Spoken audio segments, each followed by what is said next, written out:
শ্ৰীহৰি বিষ্ণুৰ আশীষ পাবলৈ বিষ্ণুৰ স্তুতি এবং লগতে বিষ্ণুৰ প্ৰণাম মন্ত্ৰ উচ্চাৰণ কৰাৰ একান্তই জৰুৰী।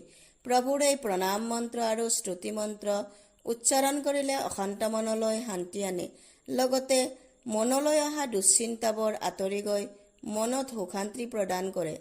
সেয়েহে প্ৰথমে আৰম্ভ কৰোঁ আহক বিষ্ণুৰ স্তুতি প্ৰাৰ্থনাৰে। নম ব্ৰাহ্মণ্যদেৱায় গো ব্ৰাহ্মণ হিতায় চ জগদ্দিত্যায় কৃষ্ণয় গোবিন্দয় নমো নম।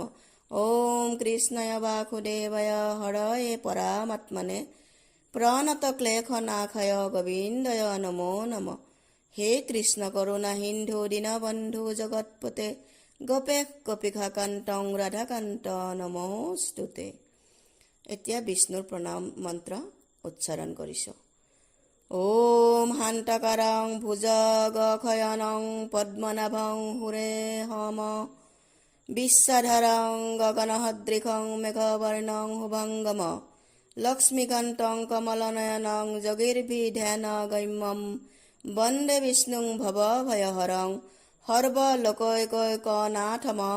ওম নাৰায়ণং নমস্কৃত্যং নৰস্নব নৰোত্তমম দেবীং সৰস্বতীস্নব তত জয়মুদীৰয়ত।